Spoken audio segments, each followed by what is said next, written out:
In 2 more days, it will be the anniversary of Kobe's passing. So I had to get my fellow Mamba Kobe fan, Miss Ashley Baskerville, to talk about Kobe and his legacy and Mamba mentality and all of that. So as you can see, I got the Kobe hoodie on, the snakeskin sleeve, man. I got the Kobe book here, and we chop it up when we have fun, just reminiscing on all the greatness Kobe had and share our favorite moments. And at the end, we talk about the legacy that he left and the impact of his death and what it meant to us and meant to the world and meant to California and LA, south side of LA specifically, man. So we had a lot of fun in this episode. I know you guys will too. If you are a fan of Kobe, if you're a fan of basketball, if you're a fan of women's sports, you're going to enjoy this episode. So sit back and relax and enjoy this conversation about Mamba mentality.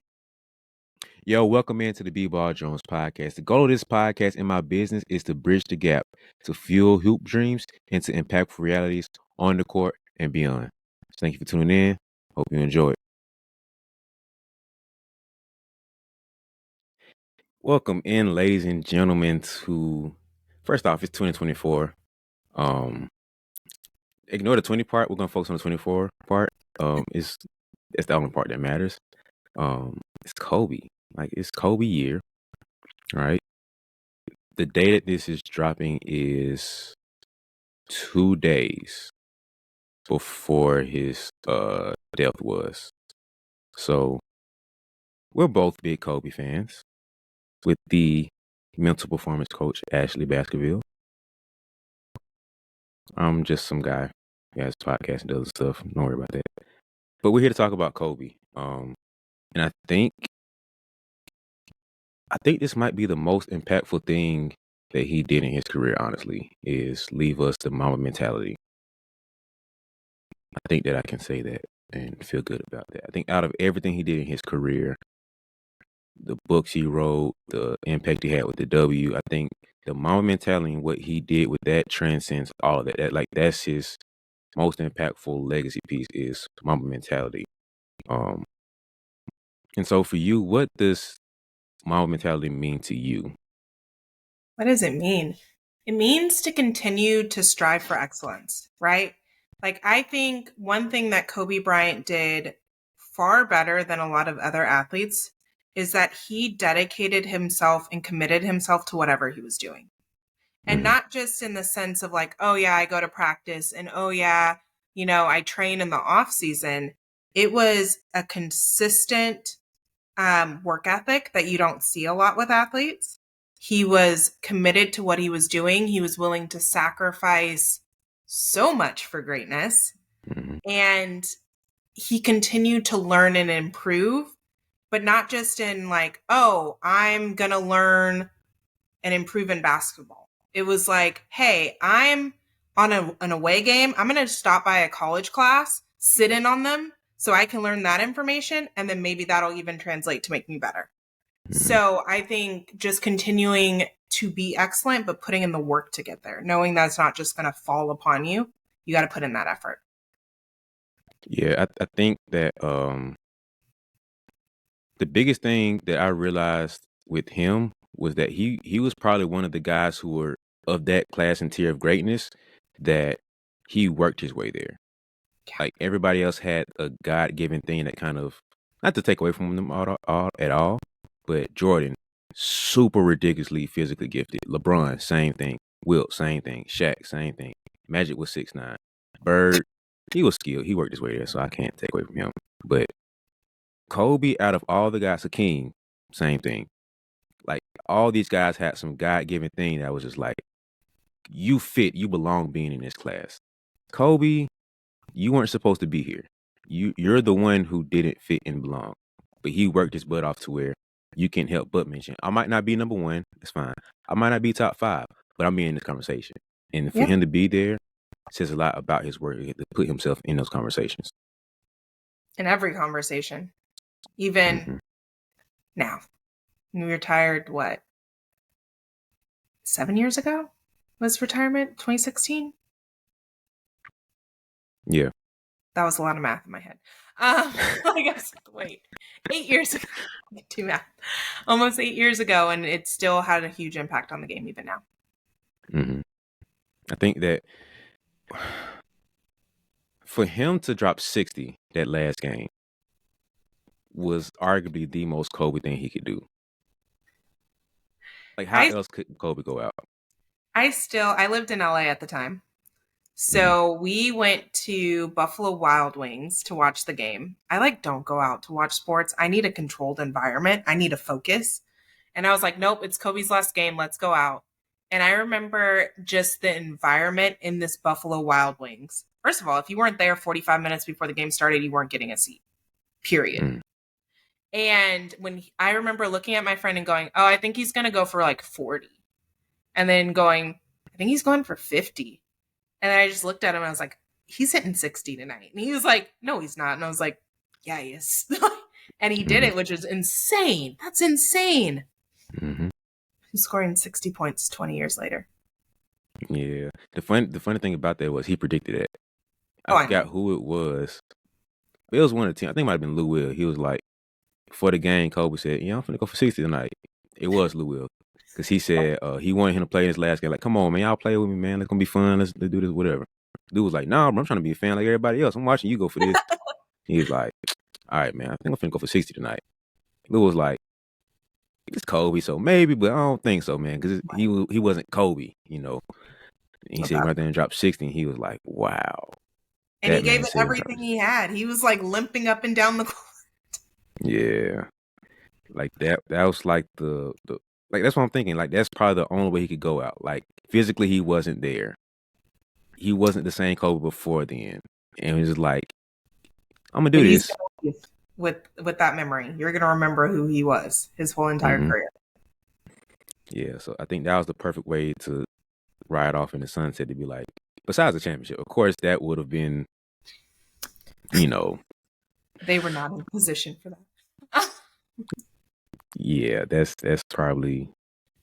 Let's not talk about his career overall around that time, because I'm just like, sorry, Kobe, but him specifically, that game, that's the Kobe moment that you can't help but look back at and be like, man, Kobe did what? So it's my mentality right there. I still laugh because that night when we went to Buffalo Wild Wings, I guess the lady working there didn't know what was happening. Like, she didn't follow sports. And so as soon as Kobe gets up to do his speech, she wanted to do the raffle. I've never seen someone get booed the way that she got booed. I thought people were about to start throwing chicken wings at her. It was awesome.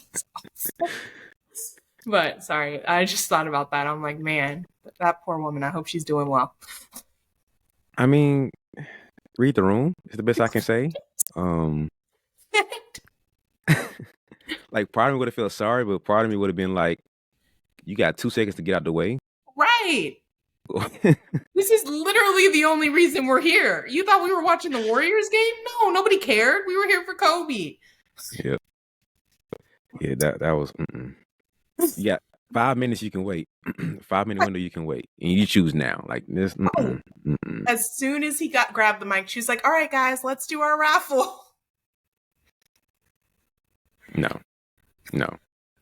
5 minutes after he get in talking, do your thing, but not right now. But oh man, so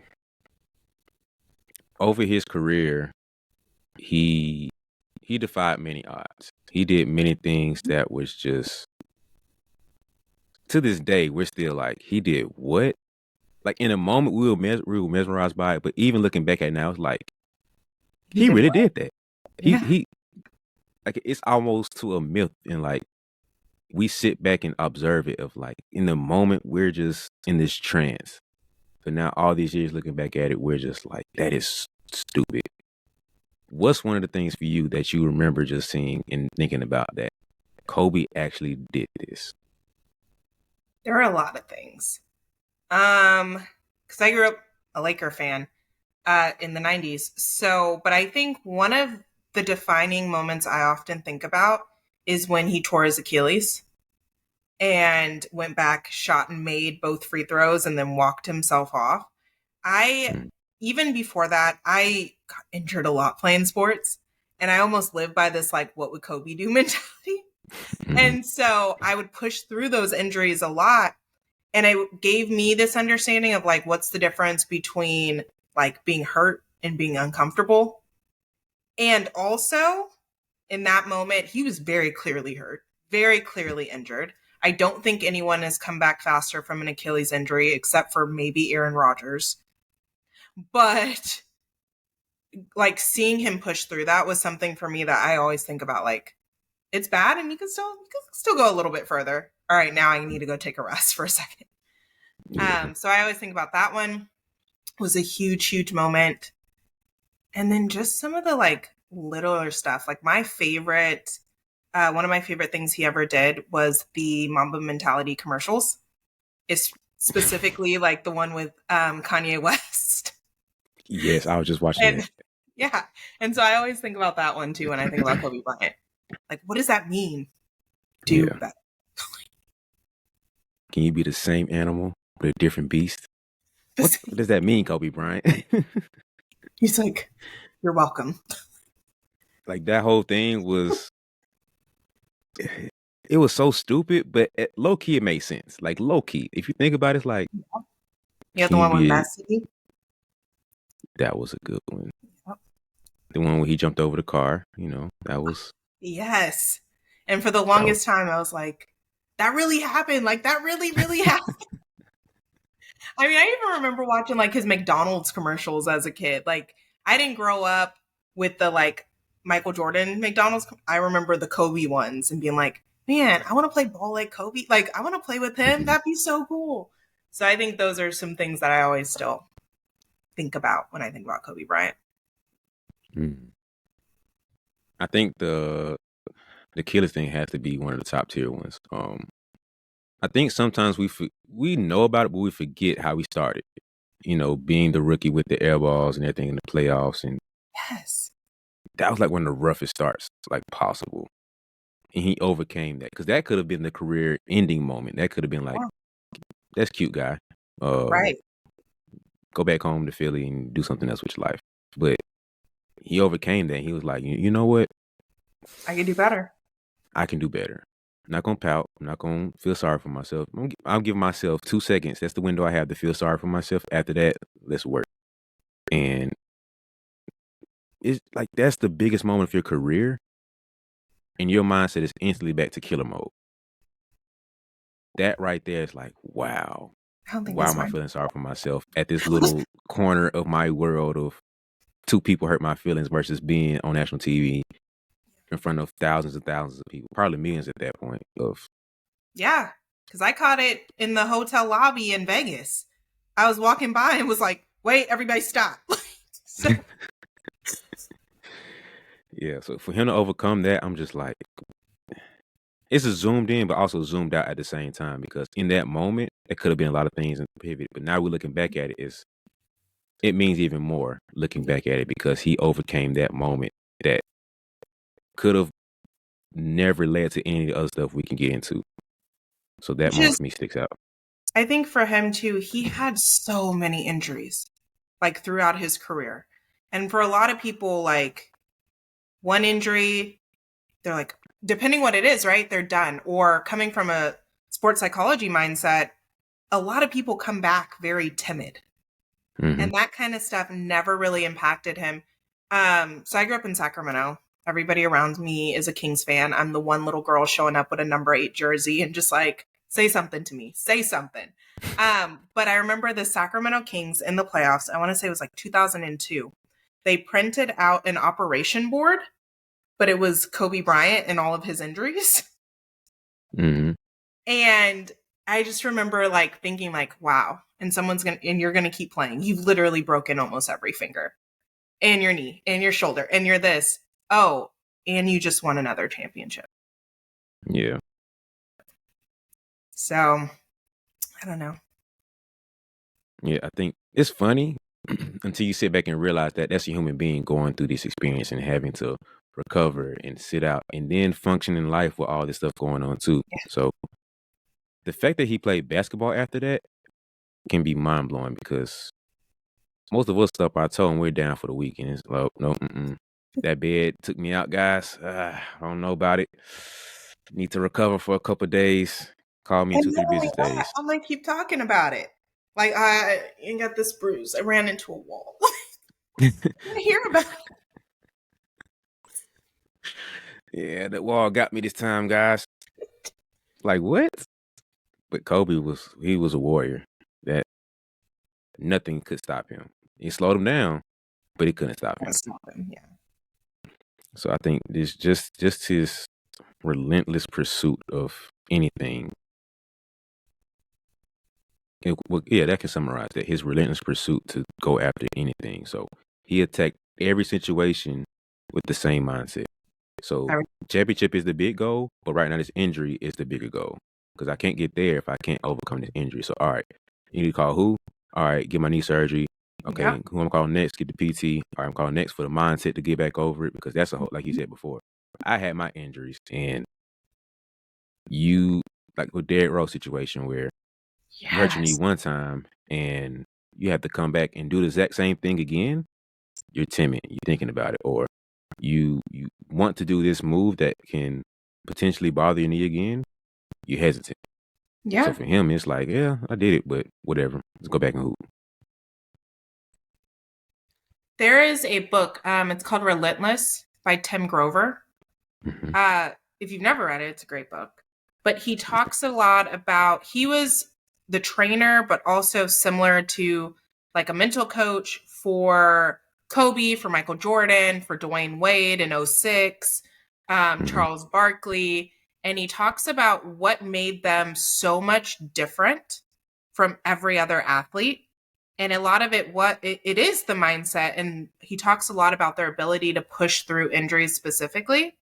But also, when you're talking about like making those calls, he was one of those people that, hey, they're on a road trip.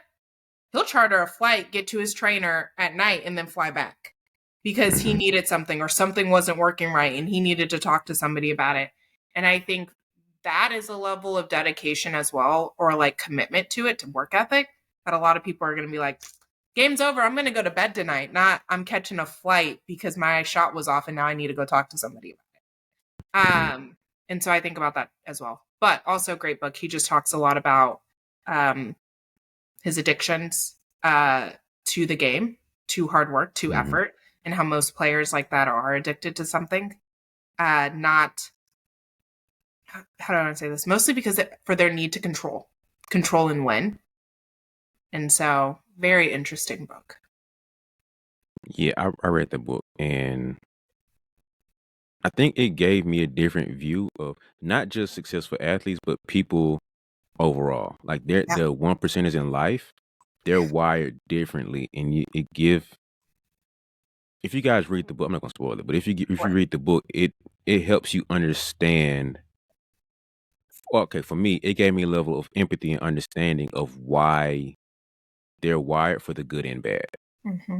So you think that, well, why would all these powerful people up here do such dumb things or go this route and do things that throw them off? And after Mm-hmm. reading that, I'm like, that makes complete sense. Going back to, like you said, control. Yeah. And so we praise that Kobe is so obsessive and so great and going so over here, but you don't see the behind the scenes or the behind the curtain part that can tear away from other areas. And Yep. so when I read that, I'm like, that makes so much sense. And Yeah. LeBron's the only person we've had to like not have that, at least publicly. He's Right. the only person of that tier that we're just like, Well, if you read the book, he doesn't put LeBron in the same tier as them. oh yeah, he did. Like that was that. I'm not a LeBron hater by any means, but I do Hmm. think he doesn't have the same mindset as some of the other people that we put in the top conversation. Um, Not by any lack of skill or talent or anything like that. And so that was a piece that always stuck out to me. How he would always be like, LeBron's not at that tier. Like I think I don't he's want to improved go a in. lot since that book has been written though. Yeah, that's one thing I thought about too. He's I don't like the knock against LeBron for his mentality. I think it's just different. It is different. And so once Right. I came to think about that, I accepted him for who he was, and it was easier to appreciate who he was and what he gave to the game. Yeah. And Because he's so given a lot. Yeah. So once I did that, it was easy for me to talk about him and just be like, he's not Kobe. He's not Michael, And that's but okay he's still damn good at the game. So in his own it's way. yeah, it's just different. So everybody can't be Kobe. If everybody could be Kobe, we won't be doing this episode. It's that That's simple. true. Yeah, that's true. But yeah, I think another moment that stood out for me was not necessarily a moment, but like a overall grasping thing of his mindset to say, Shaq, you're cool, but this my team, league fella. So I can do matter of fact, you winning, but I can win better. The fact that Shaq was the most dominant force in the league, and he's like, bruh, that's cute, but just give me the rock and watch me what I do. Like his mindset with that impressed me. Like thinking back at it, I'm like, yo, Shaq was really that dude. And Kobe did not care. He's like, anyways, catch my rebounds. Like the shots. Like whatever. Mm-hmm. I do think though, when you bring up Shaq, one thing I always think about with Kobe, because I think for a lot of people they compare him a lot as a teammate to very similar to like Michael Jordan, right? If we're gonna look at the three, LeBron is someone who seems like he's a good teammate. He wants to get along with his team. They like him as a person.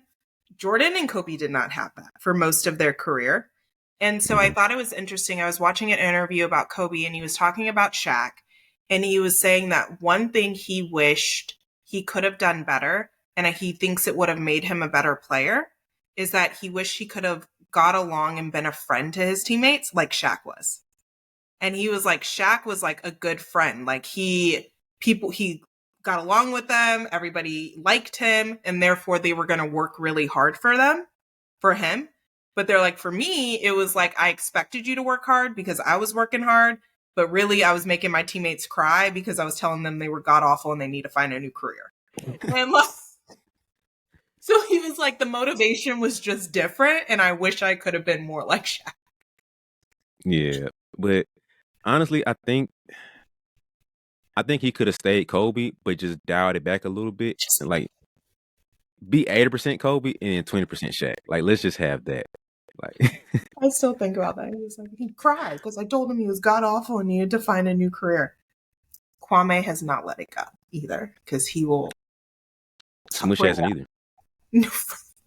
Smush I saw a post about Smush not too long ago. He was like, Kobe didn't talk to me for like 2 years. I was like, wait, what? 2? We would team. I think he said we right beside each other in the locker room. We're playing games and we're not talking. Like Kobe would not talk to me. I'm like, it's tough, man. There are very few people I think that he played with that he openly would consider a friend, or they would openly consider him a friend. Mm-hmm. And I don't think it's any surprise the type of players they were, like Paul Gasol and Lamar Odom. The people that were going to work with him, right? Those were, Yep. So I don't know. That part I always think is interesting, but they got it together. They learned to be better. I just think it's hilarious because for you, how are you teammates for 2 years and there's no communication like that? How Kobe was that obsessive about you being trash and not on my level that we're not even going to communicate. Like I'm not even going to Mediocre. waste my vocal cords. Like Mediocre is contagious, apparently.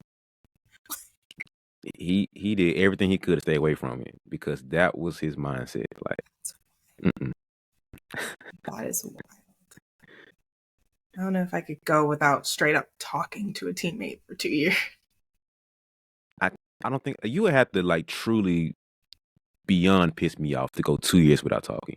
For him to not actually have done anything against Kobe and just say, "I'm You not just talking to weren't you," good. you're not good at your job. Basically, you're not good at your job or not as good as I am, so we're not talking. Yep. That's what his issue was. Yep. Yeah, I Interesting. think they called him the kid for a little while for a reason, right? Like if you watch I used to watch, so it's called Destiny Child, the Kobe Bryant story. Used to watch it before every basketball game I played. And but they talk about like his kind of immaturity, right? Like a little bit of immaturity. When he was starting off and in situations like those, how it could get in the way. Mhm. And I find it interesting that at the end of his career, he retires and every young player in the league is hitting him up like, hey, Kobe, can you come train me? Like, now that we're not against each other, I need you on my team. And so I think as he went through his career, right, 20 years, we literally watched a 17-year-old play basketball. I think he grew up a lot. And I think for him, especially from like a psychology mindset, they moved around a lot when he was young. And so I could see the lack of value in like close relationships, especially as a young kid, because you're not used to really establishing them. I mean, hey, he cut his own parents off for their reasons, but he cut his own parents off, right? And so I think it was one of those, if you're in, you're in, if you're out, you're out. And I'm good with that. To hold a grudge for 2 years with your own teammate. Yeah. Hey, hold on. Time out real quick. We're going to get back to the episode. I know you're enjoying it. I know you're enjoying the show. But I need you to help me real quick and to make sure that this episode can grow, make sure this podcast, the show can grow overall, and you can keep getting great guests like this. Make sure that you subscribe and follow along. So if you watch right now on YouTube, help me out by hitting the subscribe button. Okay, go ahead and do it real quick. If you're listening in your car, chill out for a second. If you're on Apple or on Spotify, just like when you get a moment, hit the follow button, but not right now while you're driving. If you're working out or something, or you're chilling in your room, then go ahead and subscribe with me. Like, help me help you, okay? But thank you for watching. I really appreciate you. I'm gonna stop interrupting so you get back to the episode. Thank you. Yeah, that makes sense though, because he just, like I said, he's wired to see things through that lens of, I'm here, I'm handling the business, and it's not from a selfish standpoint of a negative sense, but I have to take care of me, because if I keep moving around, hopping around, I don't have friends to help me. I don't have all the support that you guys have, so I have to figure out how to take care of me. Yeah. And you don't just remove that from, yes, I went through this for how many years he dealt with that, but you don't have to remove that once I become an LA guy. Like, who cares? Right. I'm still taking this mindset with me. And some things never change, because when you say that, it makes me think of his last contract. Like we talked about a little bit, the state of the Lakers in those last year, and thinking about his final contract. What was it, like $300 million over 5 years or whatever?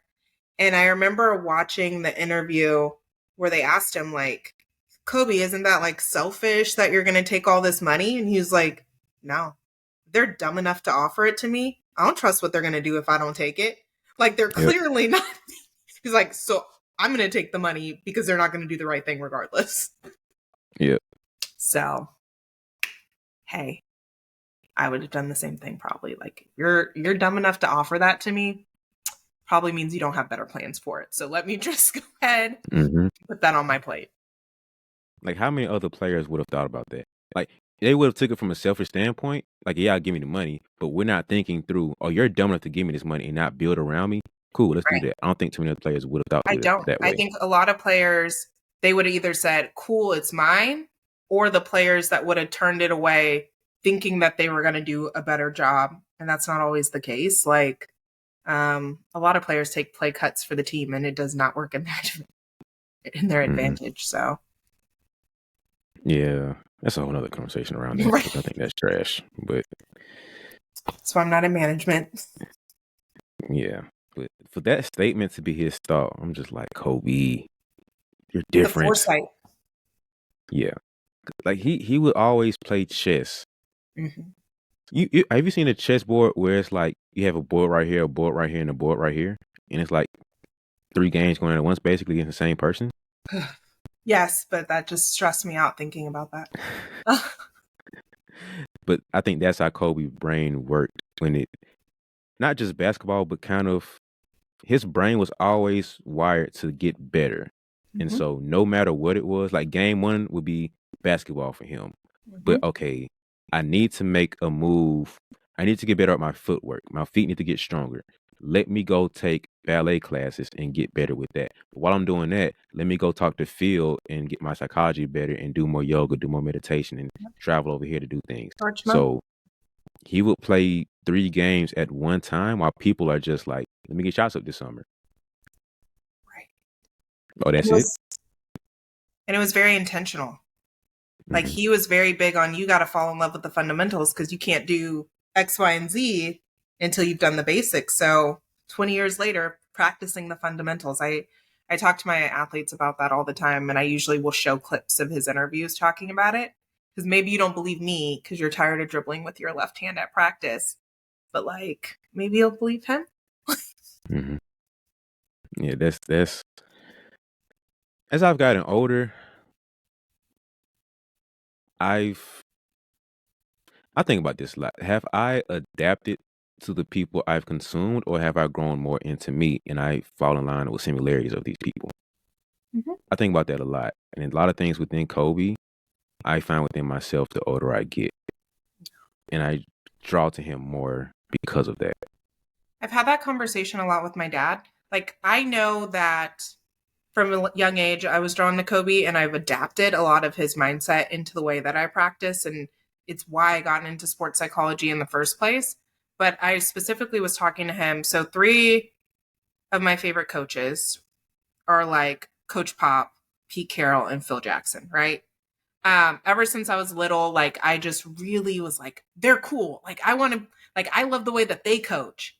And now that I'm older, recognizing that it's probably because they're three of the biggest coaches that focus on the mental game along with the physical talent. And I like was like, hey, was I attracted to this because of them, or like, is that why I was attracted to like, and trying to figure out what almost like what came first, the chicken or the egg? But Mm-hmm. you start to see that as you grow. You're like, oh, maybe that's why I'm drawn to that person because they have some of the same ideas, foundations, values, whatever it is.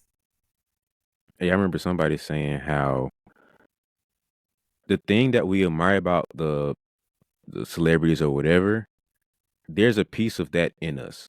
And so spirit connects to spirit, not to go too deep about it, but the thing in me connects to the thing in them, and we have that similarity, and it draws us to them. So Mm-hmm. if I want to be an actor, something about Denzel draws me to acting. Like Will's cool, Michael B. Jordan's cool, Chadwick was cool, but something about Denzel connects me to acting. Like I respect these other guys; they're really great, they're amazing, but Denzel's something different. And the older you get, you're like, oh, he said this in an interview. This is how he grew. This is how he's raised. And so you like draw to him more, you study him more, and you figure out the likeness that you have within them. So there's a reason why certain people were drawn to Jordan, or certain people were drawn to uh, Gary Payton back in the day, or Yeah. whoever, Clyde Drexler, over Jordan, because that was like the thing that connected me to the game Yeah. versus just the game coming to me. So I think, like, I don't know, like you said, the chicken or the egg, but something in us was like, they're great, and that connects us. Right. Like I see them. Mm-hmm. Game recognized game, granddad. That's now I know what I'm watching tonight. No, that wasn't like he said. Real recognized real, granddad. You looking real unfamiliar right now. But I knew I immediately went back to the episode, so it's one of the best. And you're looking For real sure. unfamiliar right now. But yeah, Kobe, his Mamba mentality really spoke to me. Like I said, the older I get, the more I study it. And Mm-hmm. so I think the one thing that I'm still wanting to grasp more of is his obsession. And With I Apple. like what I do, but his obsession, like it's a difference between love, passion, and obsession. He spoke about passion a lot, but when you dig into obsession, that's what Kobe really said at. Mm-hmm. How do we develop that obsession like Kobe? Do you want to develop that obsession like Kobe? I think you have to know what you want. Right. So if you want the 1%er or even 10%er mindset and lifestyle, I don't think you get there without a level of obsession. Yeah. I think for the most part, I think there's a balance though between a healthy obsession and a very unhealthy obsession that can cause issues and problems like we've talked about with the need for control and like the bad that can come from that. Um But I think for him, a lot of it came from like commitment. Like if I'm going to do it, I'm going to do it 100%. So what does Mhm. 100% look like? And then, okay, I was 100% here, but I wasn't 100% in this other category. So now I need to develop there. And I think for him, it became that consistency as well as, I mean, a little bit of the same, like the routine. He had the same system.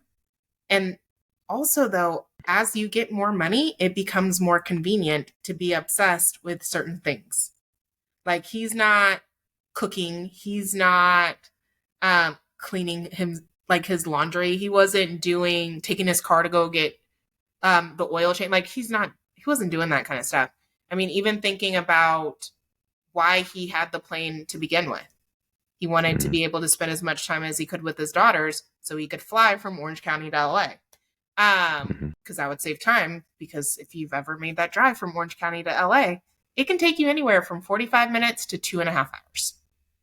Just in the 5 minute gap that you left the house. That's So, crazy. like, it could get bad real quick. 405 still gives me nightmares. Um, so right? So being able to put in extra time with basketball, it's real convenient when you can hire other people to do things. Mhm. I also think that a lot when people are like, you have the same 24 hours as Beyonce.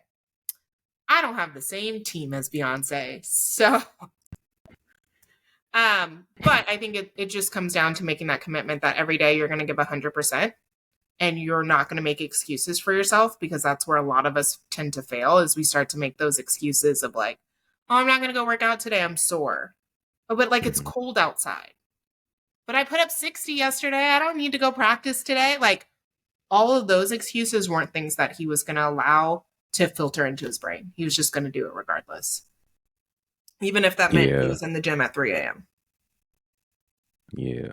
But I think too, his obsession, like he made it to the NBA, and when you make it to the NBA, you're making millions. And so when you're at that stage, you see people who Have it. Kobe was equal with. Yep. Yeah. So we all have the money, we have the resources, the things to make our lives more convenient to be better, basically. Right. So you can pay to have these meaningless tasks, well, meaningless to you tasks to be done, and 100%. delegate it out. But for him, he did that and said, "Okay, I have an extra 30 minutes."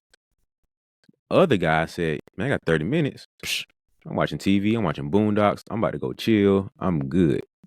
His obsessed brain was like, "Ooh, 30 minutes. I can watch film. I can do that to spend time with my daughter, and I can watch film with her, and I Yep. can go figure out, okay, what if I get this centimeter off my shoe? How would that enhance my game? What if I sat here and watched the footwork of Elgin Baylor back in the day and see how he meshed with Jerry West?" Like his brain was so detailed to figure out any meticulous thing to get better at. Forget watching film about other players. He watched film about the refs to see Mm, where their blind spots were so he knew where he could get away with certain things.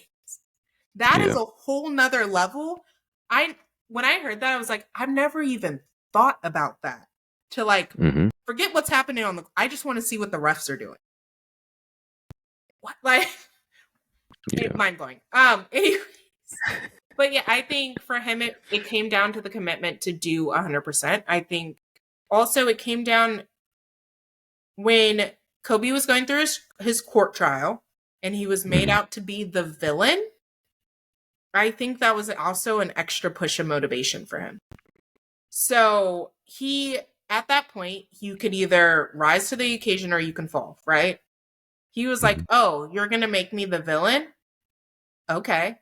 Even when he was retiring, he went back to the villain era in his like farewell commercial, which I love with all like his former competition talking crap. Like, Hmm. and so I think he embraced that. And you can only embrace being a villain if your stats and your work ethic back it up. Like you can't be the villain and not doing well. Hmm. Like it just doesn't work. And so I think part of it too is hey, if I'm going to be the villain and I've got to embrace this role, I got to give you a reason to continue to talk about me then. Yeah. And so I think for him too, that was that extra push. Because if you think about it, like that was right. That was when Shaq left. Everybody hated him. He wanted to get traded from the Lakers. Like literally probably the most hated man in the league. He lost out on an MVP that he really should have gotten, should have been league MVP. And now you're standing here essentially alone because you're not cool with your teammates. Shaq's gone.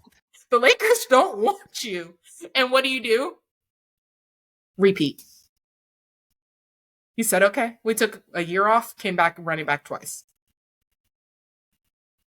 And then what did people do? They got real quiet real fast. Mm-hmm. So, I think what's the most impressive thing about that pocket was, let's say somebody else had the same situation, like you said. Who would you say is not a well-liked teammate right now? Well, that's good. James Harden. We always hear a lot about James Harden. Well, he's a good one. James Harden, even like... I think Kyrie's better. Yeah, Kyrie's a great choice. That's a great choice. Let's go. Actually, that fits very well with I was like, actually, that's perfect. Yeah, Kyrie Irving. Okay, perfect. So, Kyrie Irving, he has the same situation where personal life, he wanted to get traded, he wanted to move, and everything about him just has been disliked at this point. Most players wouldn't have took that and said, thank you. I will destroy everything possible in you guys' game right now. He went on the most historic scoring run we have ever seen. Yeah. And James Harden was close, but it still didn't even touch. Like, he's still like a level behind what Kobe did. And this man performed night in and night out. During that run, 60s, 50s, 40s, 50s, 60s, 40s. And it was like 8 games straight of like 50. Another 7 games straight of like 60. What are you doing, Kobe? How? Because most players would have just been a good game or two and then slump. A good game or two, average. They're average. A good game or two. He dropped it. He put up a legendary of the league. Not him, not the Lakers, but the league. Literally, some people will say that's the best performance ever because they don't believe Will did it, but that's another conversation. Literally went through every arena and scored over 35 in every single away. But you can't get the MVP. That's a whole. I still in my head that was his MVP. Yeah, I think every Laker fan is like, yeah, he won the MVP that year. He did that. I know he did, but I'm like, let's be real. If there wasn't a little trial going on, who would have been MVP? Okay, we all agree. Thank you. Yeah.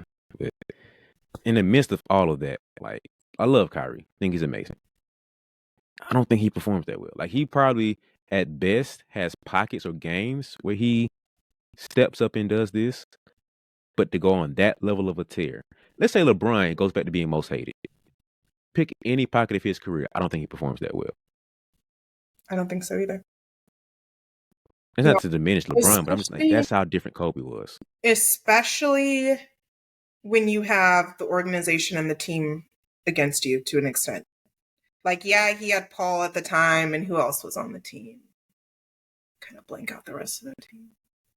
That was before Paul. I think he only had Lamar Odom might have been on that team. Lamar, Paul, Lou Williams?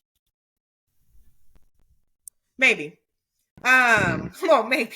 Now I'm blanking on that roster. But having so many people, I don't think LeBron, no.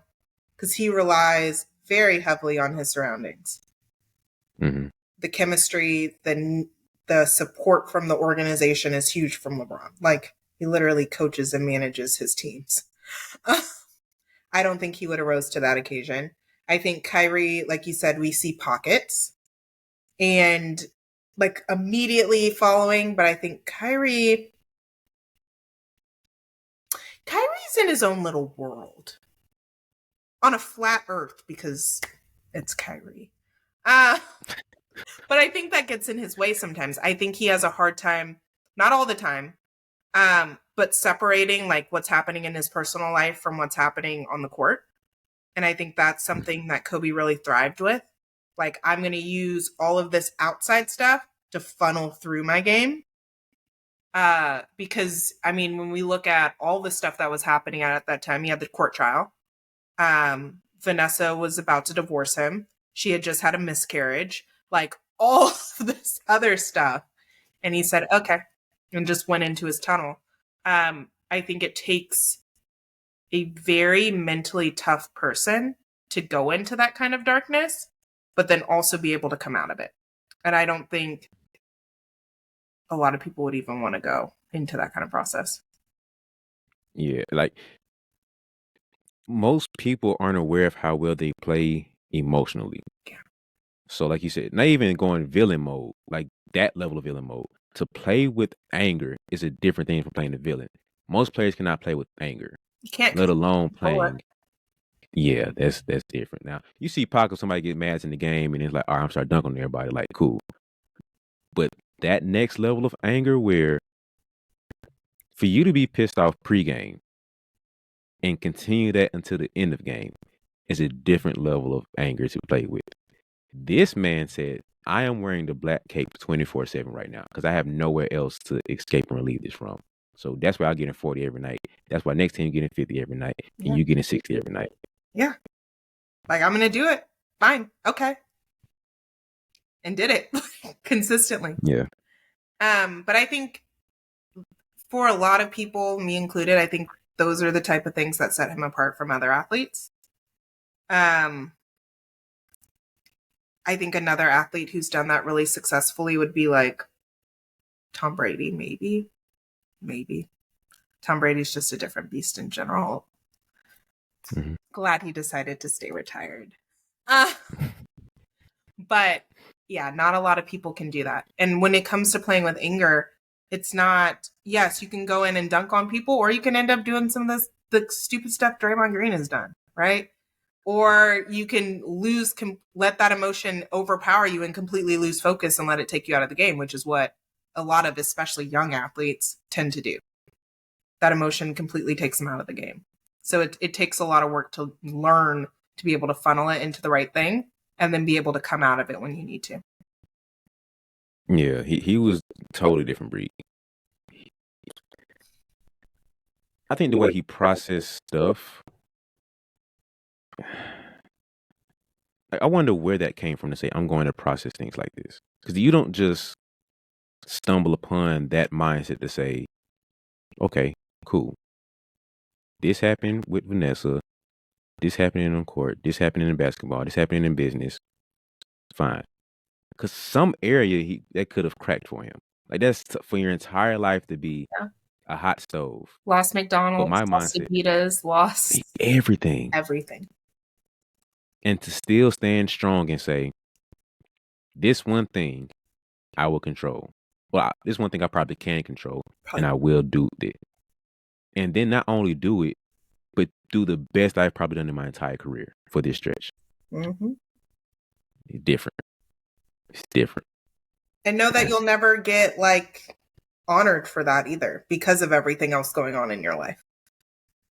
Like I think it was one of my, I won't say frustrations, but something that was wild to me is how hard the players were willing to play for the in-season tournament, but not for the non-tournament games this season so far. Like, y'all are already multimillionaires, and your LeBron's out here willing to risk it all for an extra $500,000, but like you're not putting in the same effort when you can't win it. Like, to me, that's just not just LeBron, but across the board. I just remember the comments about LeBron, like, I need that money. Do you? You're a billionaire. But to like how much that motivates so many people, the awards, the accolades, the extra bonuses. And so for him to be putting in that effort, knowing I can't win, I'm not going to win MVP. I'm not going to win any kind of prize for this. My Hall of Fame is at risk at this point. And I'm still going to just show y'all that like stats don't lie. Ball doesn't lie. I'm still the best. Got to put your money where your mouth is, I guess, in that situation. Yeah. I think for somebody like LeBron, I think he might have just used that for extra motivation. Because I think for him, like I said, he's wired differently, and so for him, Surprise. early in his career, yeah. So early in his career, he got knocked because play a great team, you get a great LeBron. Play an average team, you get average LeBron. That was the knock on him for the longest. He wouldn't just come killer mode like a Kobe would. And so I think that's his motivation to say, let me be great LeBron right now. Because even though, like you said, $500,000 is nothing for me, but let me gas this thing up to be such a big thing to where now I'm motivated to show and perform that. Because what, like, really, literally, what else does he have to prove? When you're getting paid hundreds of millions of dollars to do your job. Like, I would really love to be like, they're not giving me a bonus today, so I'm just gonna like not do as much. But like if I get off early, I'm gonna work hard. Like it doesn't work like that in real life. But it just that like coming from I'm like, really, that's the motivation you guys need. And you're right. Like I think he used it to rise to the occasion. We know LeBron is cheap. Like Dwayne Wade talks about it all the time. Like he's super cheap. And so he's going to take all the money. And I know there are a lot of players on the team and organization that don't make nearly as much as him that could actually use that money. And I like to think that it was a team effort to get it for everybody. And also, why can't you do that every game? It's not LeBron. Or It's just not him. It wasn't just him. I'm like, I am bringing him up because he did the interview talking about the money specifically, but it was a lot of the players that were just like, I'm motivated for the games that can win me money, not motivated for the games that can't. And when you're talking about like somebody like Kobe, it didn't matter. It didn't matter if they're playing the worst team in the league. It didn't matter if they're playing the defending champions. I'm going to give it everything that I have.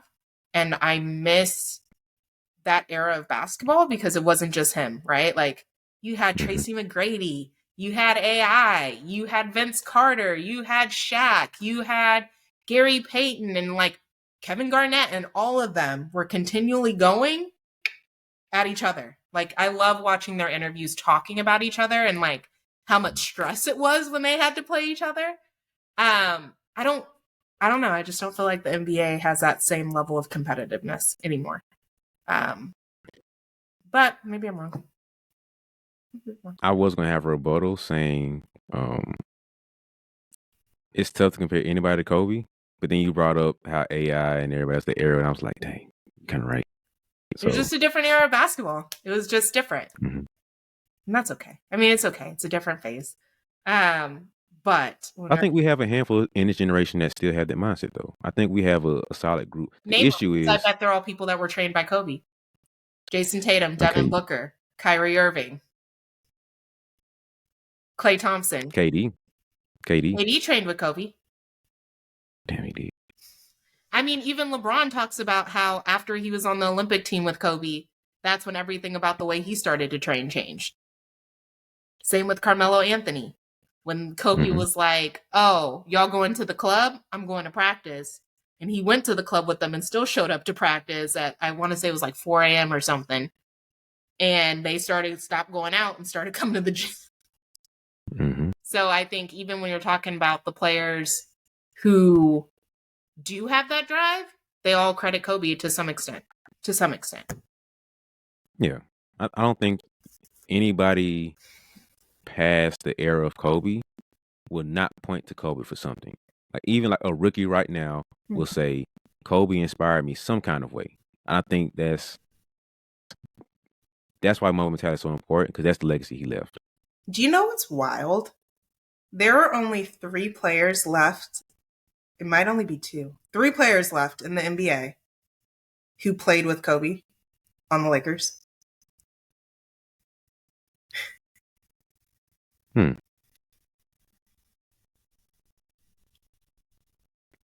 trying to think of who it is. I'm missing one, and I know it's 3 because I saw the stats, but D'Angelo and then Larry Nance Jr. Jordan Clarkson? Did he play?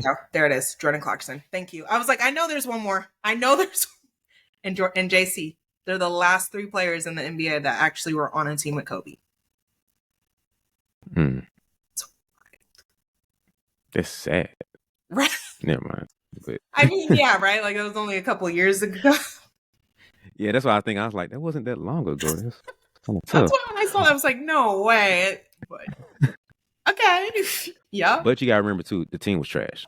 So it's kind of like, And then all the next group was like Brandon Ingram, Lonzo, like they're still around. wait, was Julius Randle? Wasn't he on that team? So maybe it's for Julius Randle. Because is he still playing? He's in New Orleans, right? No, he's in New York. Knicks. Yes, he played with Kobe, so maybe 4. Because I remember that was like the talk around the time was, do we build around these young guys and get Kobe up out of here, or Yeah. Was do James what we did basically? with Kobe? I think he was. I think his rookie year was Kobe's last Last year. year? No, that was D'Angelo's rookie year. Because that was when he released the video on Nick Young. All right, okay, another timeout. Okay, look, if you got to this point, you have to be enjoying the episode. Like you have to. At this point in the episode, you're enjoying it. So help me help you. Just if you're on Apple right now and you're on your phone, okay, just take your phone, press the subscribe button. It's right there. Just do that with me. Even if on your laptop, take your mouse, boom, click over, boom, do your thing. Now you subscribe. Now you linked in because you don't want to miss the next great episode that I have. But doing stuff like this helps the episode grow, makes the show grow, and the podcast grow, so I can keep getting great guests and keep doing great interviews. So if you listen on Apple or Spotify, take a second, look at your phone, press the follow button, okay, and share with a friend or two because you'll find the value in this. You want to have this conversation with your friends so they can have the same value. Now the whole basketball community can grow. All right. Thanks for listening so far. I'm gonna get out your way. Let's get back to the episode. Appreciate you. Yeah, I think it was. What were we saying? That's why. Maybe it was 4. Yeah, I I think it just was saw 4. the stat not too long ago. It was like on ESPN or something. And I hadn't realized that so many people had left the league since. It didn't work because I was a young team too. It wasn't Right. like it's probably like 2 guys around Kobe's age or like even up Not there. even that. I don't think. Because Lou Will was on that team. Yeah, Jason, Robert Sacre. Randall, Yeah. D'Lo, Nick. I think Swaggy P still might have been on the team that year. It was either 2016 or 2015. No, it's 2016. And then, yeah, that's all I could think of right now. Yeah, that's just a testament to how trash those teams were. Because Blacked it out. Larry Nance Jr. was on that team, obviously, if we just brought him up. But yeah, poor Kobe. Could have had a better team, but Lakers just fumbled these last couple years. Last decade. Dang, I wouldn't go that far. But I mean, I would. 2014? Yeah. There's one championship in there, but that's the COVID year. So, other than that, they made playoffs 3 times in 10 years. And that's been all since LeBron's been there. but that's how y'all do things though in LA. So Whatever. Still a whole lot of championships. it's very true. What has been his biggest non-player thing for you? Non-player thing. I left that kind of vague for a reason because I have something I want to say. I appreciate his storytelling. So I haven't read all of the books, but I've read some of the YA books that he wrote for young athletes. And they're good, and they tell great stories that I think get kids talking about the mental side of sports, that they don't even know that could be a reason why they're struggling. And so I thought that was such an incredible thing that he was doing. I really I appreciate that Vanessa is continuing some of the series, but it's not the same because it's not his story. Still gearing towards the same purposes, but I think for me it meant a little bit more coming from an athlete than just like a ghostwriter. And obviously he was using a ghostwriter as well, but still. Even Dear Basketball was incredible, and the fact that he won an Oscar for that, like, that's insane. Name another athlete out winning Oscars. The year after you retire at that. So I think for me, those are some of the things that really stick out. Even the book behind you, like Mamba Mentality, is a great book. For a really, really long time, he said he wasn't going to write a book, and he was like, his HBO interview or Showtime interview was the only time he was going to tell his story, blah, blah. And so I was really glad he wrote that book. Yeah, so I think the storytelling and the way that he talked about sports and what Mamba Mentality meant was really important. I think his media side has been the most impressive thing. I don't say the most surprising thing, I'll say. Because we didn't expect him to be a writer like that. We didn't expect him to be, for him to articulate his thoughts so well. Like, we saw it in interviews and everything, but that's different from someone asked me questions and I answered them very well to now creating something and making this thing done very well too. Like, everything he did was so different. Like, what other player had a director said, "Hey, we want to shoot and record footage of your game while you're playing and put it out"? No one's had that before. Right. Spike Lee said, "Kobe, record your game against the Spurs. We're going to make this a whole thing." Luckily, he performed, but I think most players would have been terrible at that game. That's the game they put up 12. So that was so unique from Kobe Muse he did. Like, most players, they couldn't have done that. They couldn't have done that. And then for him to take accountability for everything that happened, speak on everything so well, and get us to understand him, but not from a victim mindset of just awareness of this is what happened. Like, I'm not, he could have painted and been like, I'm just telling you my perspective. Exactly. So now you gain an objective view of it to where, man, that is crazy you did that. But it's crazy you overcame that too. And so you now you're allowed to feel your own story in about him.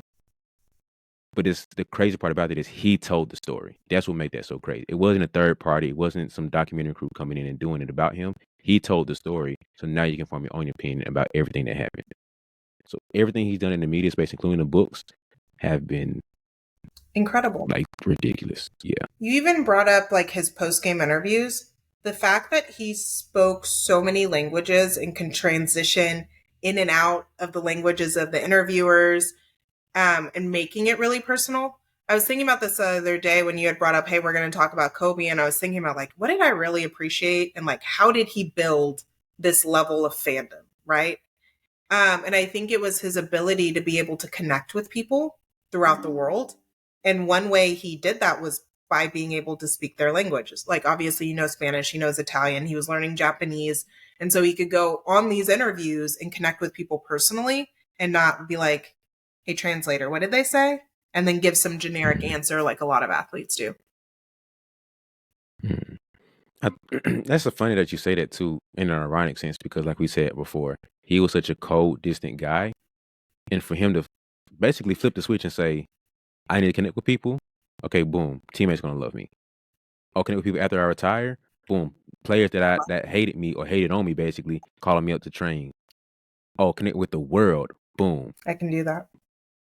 I can do that. So for him to flip the switch and go a cold 180 and say, most hated to most beloved. Yeah. I think that might be the biggest thing. Like, he went from villain number one to anybody knowing anything about him, they have something negative to say because he's arrogant. He's a hothead. His situation in the courtroom, all this stuff. To be the most beloved person, that's the most, I don't say rag to riches, but the biggest villain to hero story that I can think of. I mean, his final season selling out stadiums everywhere. And yeah, he wasn't super personal with his teammates, but you knew it was something, connection was important to him, especially for those that supported him. Mhm. I was it the Hall of Fame speech where Vanessa talks about why he rarely ever sat on away games, because he knew that feeling of like, I may only get to see my favorite player once. This is that one time. And he didn't want someone in the crowd to like be disappointed because they saved their money to go see Kobe and then Kobe just chose to sit. And she talks about it specifically from the way he felt the first time he got to see Jordan play.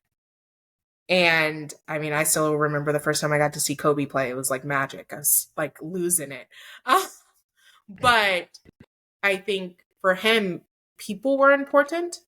I think he just Mhm. was very, to an extent, like anti the fluff. like, Mhm. like I don't Yeah. need to. We don't need to rap songs together. This is not the time. We are here. We're at practice. This is for practice. And I just think people couldn't adjust to that. But I do think for him, people and connections were really important. Oh yeah, because he was very he's quick to cut you off and slowly let you in. Yep. So his bubble was very important. And if you're in this bubble, I need you to be in this bubble. Mm-hmm. So that's why he was a jerk. He was an asshole to everybody possible, to where sometimes I forgot who it was, but he would, it's been most people, but he would poke people and test them Mm-hmm. to see if you could survive. If you can survive this, let's go to level 2. Yep. Okay, you survive level 2, let's go to level 3. To where now we can judge what range do I keep you at? Do I keep you at arm distance? Can I, you're my brother now? Like, let's see where I can trust with you in my bubble. And he would do that with everybody. Yep. I almost met him once. Very still bitter about it. I like showed up to campus. I went to Long Beach State. There's a super nice car parked in the like. If we have a pyramid, it's a big blue pyramid, one of 3 pyramids in the United States. But it's our basketball gym, and so they filmed a lot there. And like Dwayne Wade would always film there. Carmelo Anthony was always filming there.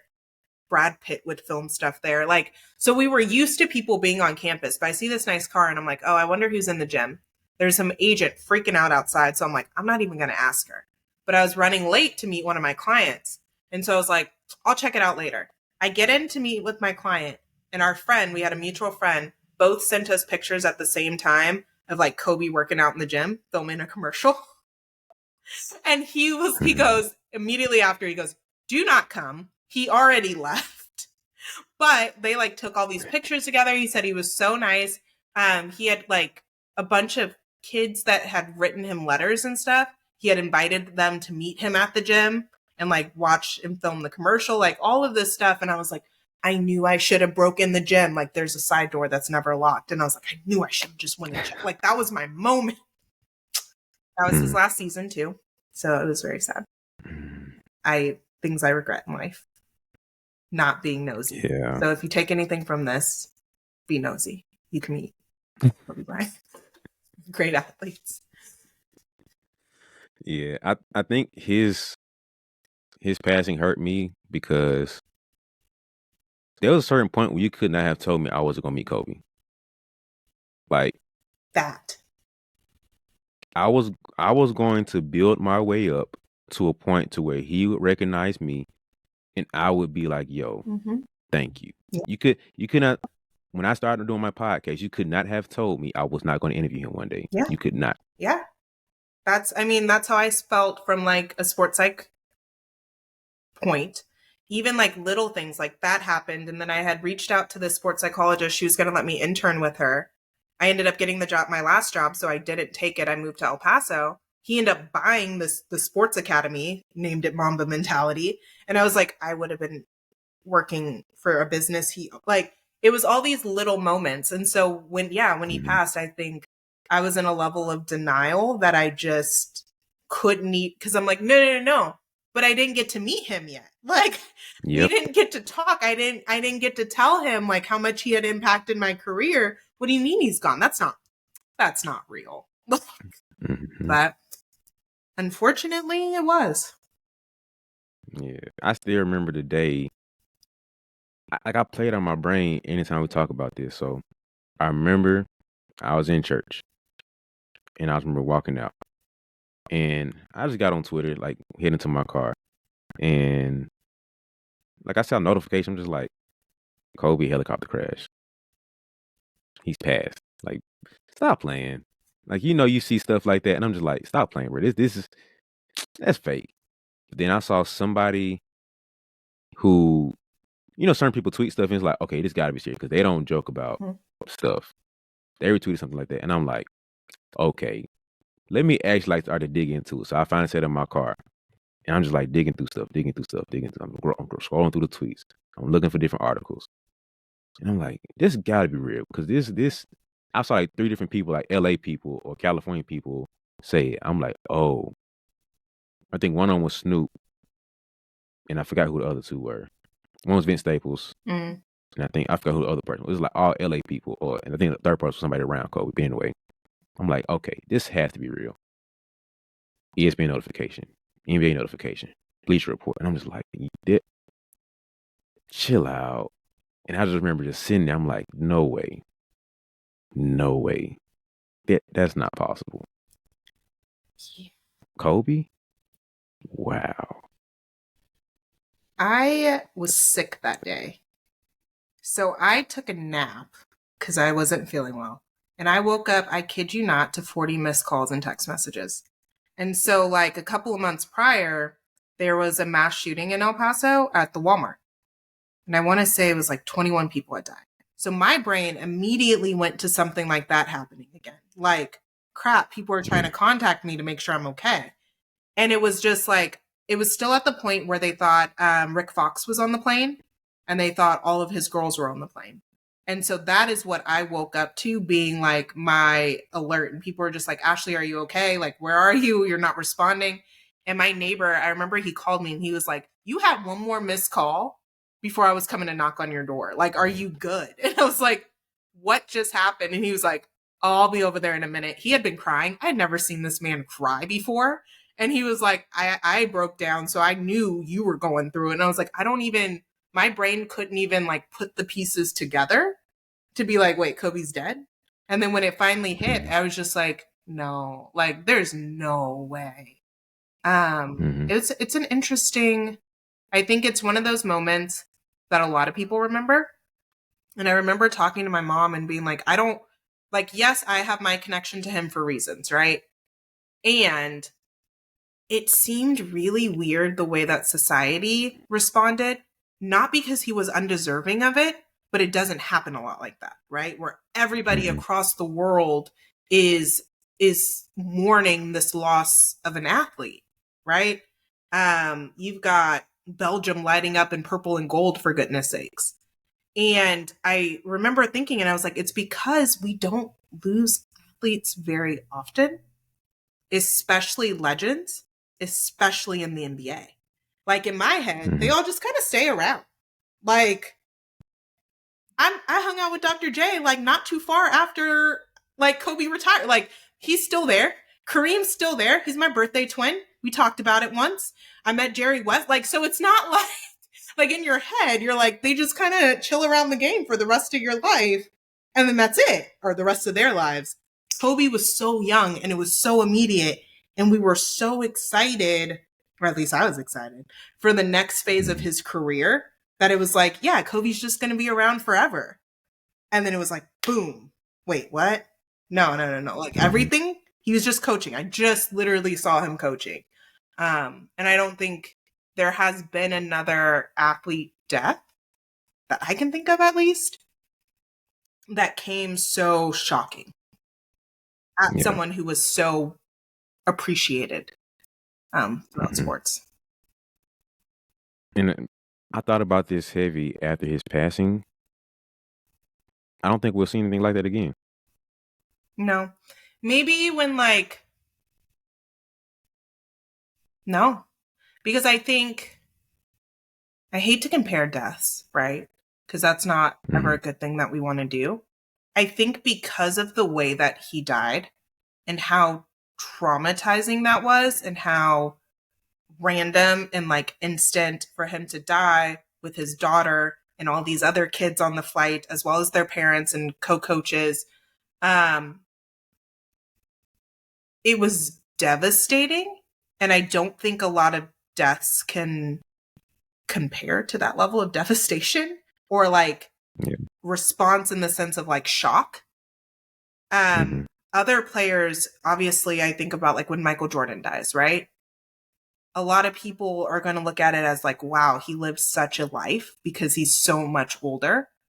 Versus like it felt like Kobe was still the kid. Like, what do you mean? Like, what do you mean? He just won an Oscar, silly little TMZ.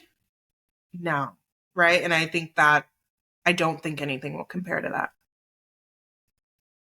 Yeah, and I was thinking more from also our society's just gotten real destigmatized. Like, think about everything that's happened in this world since Kobe died.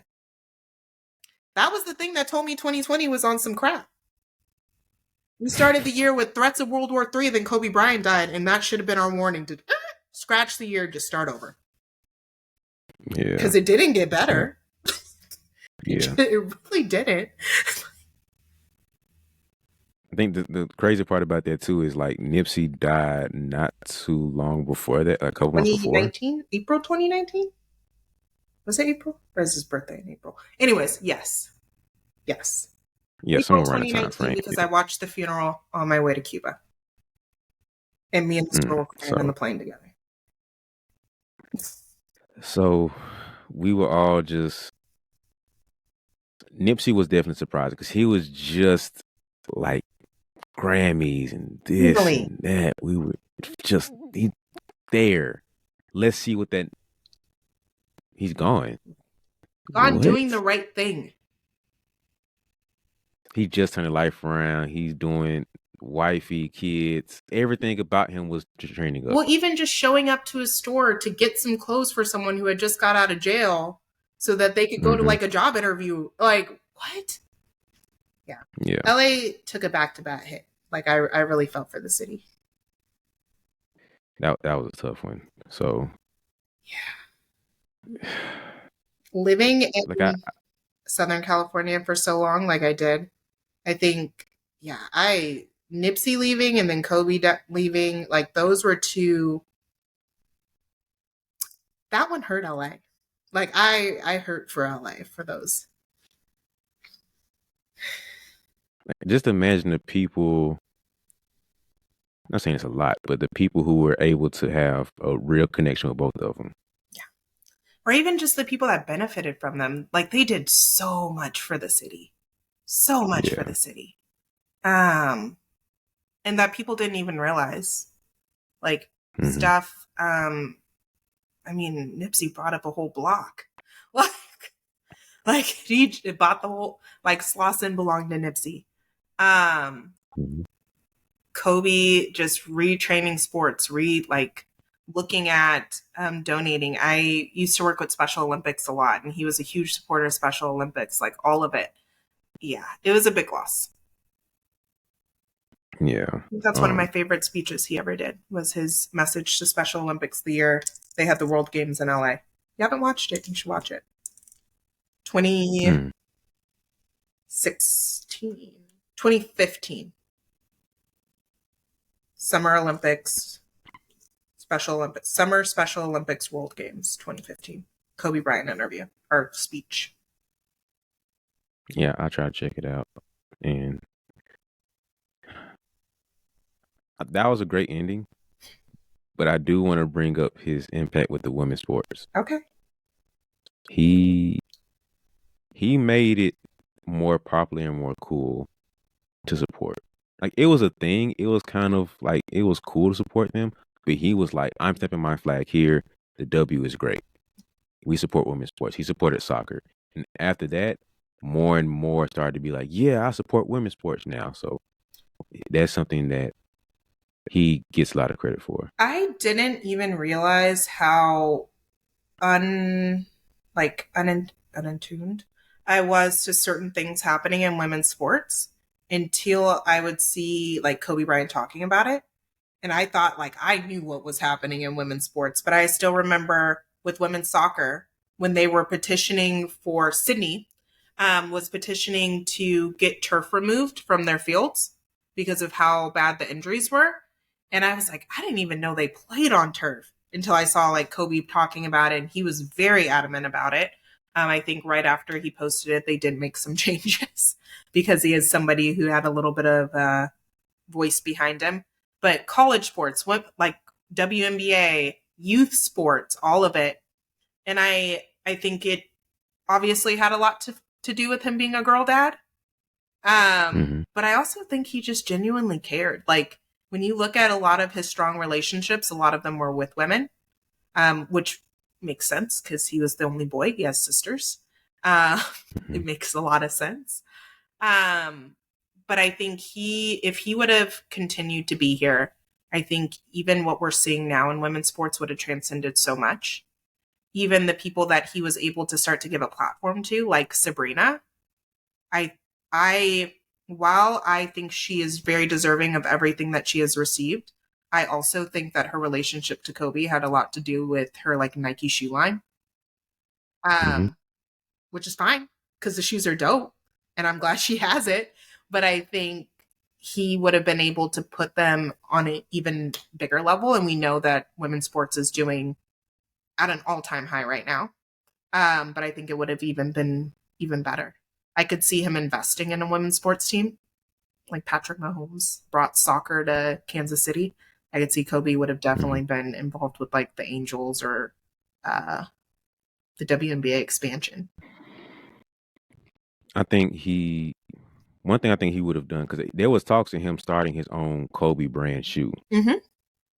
I guarantee his first signing would have been a woman. I, I guarantee he would have been the first one to have um A woman, yeah. It women would have have been their like own Sabrina. shoe. It probably would have been her, and it Why would up have with been. Sabrina? I wouldn't have bet his first two or three probably would have been women. So Sabrina would have probably been the first one, it's probably like and the next few would have just been just W people. yeah, Like, Sydney. Yeah, I completely agree with that. I think he would have leaned into that very heavy. I mean, he was coaching women's basketball um, when he could have easily coached boys, right? So I think it was definitely a passion. I do appreciate that to the best of her ability. Vanessa is trying to continue that and give and donate and put like all these college team, women teams that are getting shoes and things like that. I think she understood his love for it, but it just would have been incredible to see what he could have done because she's great. mhm, She's not Kobe. yeah, Um, like you can never fully replace the visionary in their right, vision. right, because you didn't even know what the vision was all the time. You have a good start, but with people like him, whatever's working in his head, he's probably 10 years down the road already. Oh yeah, But shout out to Vanessa for keeping Kobe's in Nike, even though you can't get them to save your life. At least they're there. I feel like she's working on. At some point, they're going to be a relaunch of something of his, Oh, they or a are. launch of They a just new thing of shoe. relaunched. They had the launch a couple of days ago with the jerseys and the jacket. That was like $800. A couple of pairs of shoes and something else had all launched the other day. Um, but I'm just glad she was able to re-solidify the deal because Nike was done with Kobe, and well, her and the fans because what is it like 75% of the NBA plays in Kobe's. Uh, Mhm. so I'm glad that at least that piece of the legacy gets to continue. But I think he also was kind of pivoting away from He Nike and was. wanting He to do was. his own thing. Yeah, Yeah, his contract was naturally ending. yeah. Um, but I think in lieu of him being able to create a new brand and it to be his, a lot of people fought to extend the Nike contract so that they could still have access to Kobe's. Mm. But yeah, it was naturally. It wasn't like he died and Nike canceled the contract. It was Yeah, just yeah, ending. yeah. So Not he hired was. players besides Jordan and have a shoe deal. I think what Steph Curry is doing right now, Kobe was on his way to doing that. I think so. Yeah, yeah, yeah, Because he signed AZ Fudd to his shoe line, and she's doing her thing. That would have been Kobe. yeah. I mean, even just designing shoes with women in mind. For yeah, There's, I mean, I could talk about this for forever and I won't, but there's not a lot. of shoes that are designed with women in mind outside of a colorway. Mm-hmm. Lululemon was actually the first for a Mm-hmm. training shoe.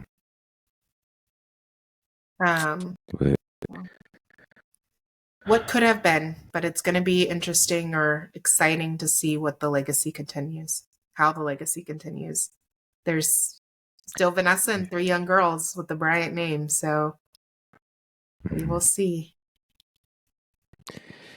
Yeah, we will see. He has done so much to impact current players, former players, future players, and human beings all across the globe, as we saw. So I keep saying every time Kobe comes up, I will continue to say this. I definitely still hurt for his loss, but I find some level of peace with the fact that he got his flowers. Like Yes. most people in his position don't get their flowers, but he did. I think so. And that I think he was aware of all the love he had, because most people, like, let's say Michael Jackson, for example, he was probably the most beloved human being for years. Like nothing could touch Mike. He was Jesus on earth, basically, for some people. He had a downfall in his career, and by the time he passed, he didn't receive all the flowers he could get at that point. Right. It took him passing for people to really. I used to joke that when Michael Jackson died, the world would stop, and that's exactly how it felt. Like the world stopped. Like you couldn't watch, listen, see. I've never been on a freeway stuck in traffic and everybody playing the same song. Like it was like out of a movie. But you're right. I think he didn't understand how loved he was. And Kobe was very lucky, I think, to be able to receive at least a portion, but quite a bit. Like he got to see his jerseys retired. He got to make it to retirement in general, but see his jerseys retired, see the fans support him, see his competition support him in any way. And a lot of people don't get that. Yeah, so that gave me a level of peace about it. And as much as it does kind of bother me by his passing and just seeing where he could have been, like it's just he was literally just beginning his next career. He was a baby in the grand scheme of life, and he was just getting started. Really, like it bothered me, but the fact that he got his flowers brings me some level of it's okay. Yeah. So that's the Kobe episode, people. Because we could really go on for a very long time about all of this. I will crack this book open. We will start reading pages off here and just talking about that. Screen sharing. Did you watch this interview? Did you watch that? One of my clients. You remember this game when he did that? Like that would be a whole thing. That's literally what I do in my free time. Like I'm gonna watch this Kobe commercial just to remember the good old days. I am about to go watch the Kanye West commercial after this. I will do that. I'm gonna figure out what I'm probably watching the Muse. I think I'm watching the Muse. No, you need to watch the Special Olympics and video first, and then watch Muse. Yes, ma'am. It's only like 3 minutes. It's really short. It's really short. Okay, I'm gonna watch that first because you gave me orders. I'm gonna follow your orders. She runs things, guys, as you see. But yeah, it's a Kobe episode. Yeah, I will cut this off because it's not ending, but it's done. It's over. So, thank you guys for watching. If you're on YouTube, if you're listening on Apple and Spotify, thank you for listening. Let us know your Kobe moments, man. Let us know what you think about it and share what you think Kobe would have done. Like, just give anything, man. Like, just share whatever you have. But if you want to follow Miss Ashley on social media, just type in AB Mentality. She is there. If you get anything else besides that, that shows her face, just kind of don't pay attention to that. Go back to AB Mentality because it's business. It's my work over here. So, AB Mentality, show her some love. Sorry, guys. I ran in the code today, so that code kind of is right there. So, bear with me. Mamba mentality. No matter what the weather is, you still got to You got to train. push through. But got to. You feel me? I still got to record this episode for you guys. That's what I'm doing. Channeling my inner Mamba right now. So follow on social media, AB Mentality. Follow me on social media. That's BeBall Jones, BeBall Jones. And if you enjoyed this so far, you can ignore what I just said if you want to. I need you to subscribe. If you're on YouTube, do that. Like it and then share it with somebody. Like, you're Kobe fans. Share with another Kobe fan. You guys can geek out like, yeah, man, they're right about this with Kobe. Man, we all can Kobe fandom together right here. If you're listening on Apple and Spotify, just hit that follow button. I really appreciate that because that can help me help you bring some more episodes out here. I can get more greatness from her and other men's performance coaches and other Kobe fans and more interviews. That helps me help you because this podcast can be even better with your help. So show some love, show some support. We will greatly appreciate it. And we'll see you next episode, guys. Thanks for watching. Thanks for listening. See you.